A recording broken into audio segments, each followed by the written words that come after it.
Hi guys, I'm Alicia Davis and I will be looking at the styles of fine art versus graphic design. So I'm sure if I say the names like Wendy's, Nike, or Apple, you can remember the logos of them, right? But can you recall the latest painting from Donald Judd or the newest sculpture that was created in Greece? There's a reason for that. Fine art draws your psychological pits and makes you, it draws your emotions out to try to relate to the image, while graphic design is used to create a lasting impression. Art dates back to 3000 BC and has continuously evolved to the styles of what it is today. As art has gone through multiple different phases, it technically grew, technologically grew, and graphic design became on the rise.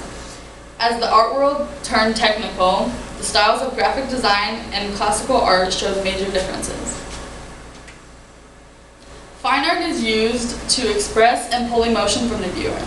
The artistic creativity is done by someone who is influenced by the time period and the culture.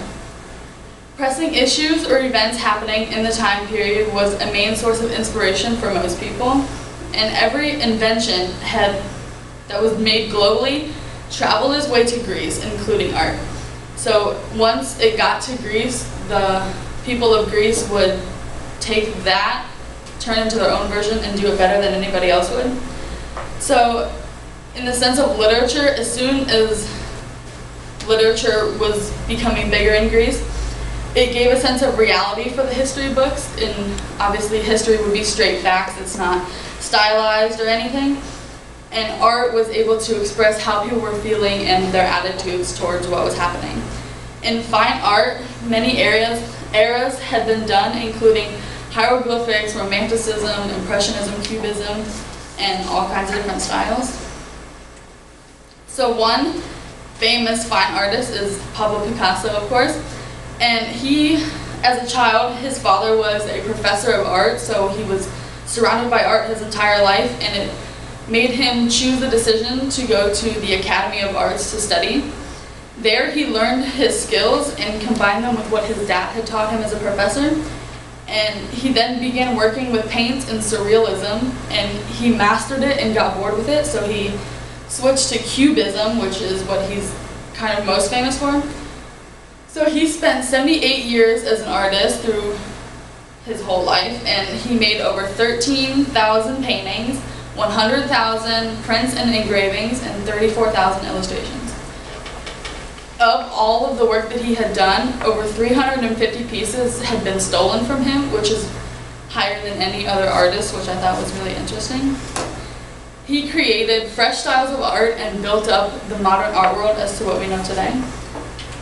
One of his most famous paintings is The Weeping Woman, which was created in 1937. This piece was in a series of paintings which related to the Spanish Civil War. This was the final piece that was released, and the war shortly ended after it. The piece was used to express his emotions regarding war because he was very against war. And the painting is done on canvas with acrylic and oil paints. And it has the bright colors and harsh lines to grab your attention. As a viewer, you're supposed to see it and relate to it, because during the war, you would look at this and you would also be very upset that the war was still going on. It had been a long war, and everybody wanted it to end. And during the whole series, he had one model, which her name was Dora Maar, and it just so happened to be his mistress for 8 years. After creating this piece, he was asked why he had created such an emotional piece, and he replied, "It's important because women are suffering machines," and women were obviously the wives of those who were in war, and he wanted it to be known that the women are the ones who were suffering as much as the people in war. So as fine art continued, the need for promotion began, and graphic design was born. Graphic design is a very large umbrella term for the art of communication through different mediums. This can include logos, billboards, posters, book covers, or something as simple as typography. And graphic design is created to leave a lasting impression on its viewer. Graphic design can display messages within the artwork without having to spell it out for you. The goal of graphic design is for you to remember the work. One of my favorite graphic designers, because I studied him a lot in high school, is Paul Rand. And the graphic designers aren't as known as the work that they do because you usually see the work more than you would see the artist. And Paul Rand used his skills not only to modernize graphics, but he turned typography into something new. Like, people would not care as much about the fonts they would use or how they're writing things until he really changed it into like his own type of art. He has created logos for companies like IBM, ABC, and UPS, and a ton of other companies, all using solely typeface. One of his most famous works is the IBM logo, which is the International Business Machine.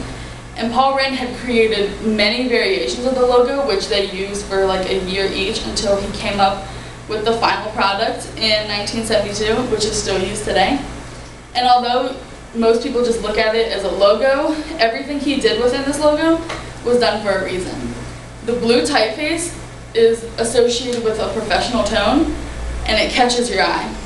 The horizontal white stripes represent speed and enthusiasm, which is promoted throughout the company, and the typeface itself is bold and clearly written in capital letters to be simple yet unforgettable. It shows a strong authority for the company as well. Someone who was both a fine artist and a graphic designer was Andy Warhol, and he began his career as a graphic designer before transitioning to fine art. And he created his career as a commercial artist, which he was taking everyday items and putting them into art so like you can see the true beauty in things and not just think of it as a capitalistic item. And as much as he was an artist, he was also a businessman. Although he enjoyed creating art because he did a lot of it, he knew exactly what would drive the sales of his paintings, like selling them in a series or like having mysteries about them. So with that, he would make more money, and he didn't really care because he knew that people would buy it because he's Andy Warhol. His work was seen as both controversial and conspicuous because of his lack of emotions and the abstractness that he would put into his work. And of course, one of his most famous pieces of work is his 32 Campbell soup cans, which was created in 1962. This was part of his commercial mass produce phase, which is his most popular phase, which brought beauty to the everyday objects. He used a silkscreen process to create the 32 canvases that are identical to each other, besides the name of the flavor of the can. And one of the cans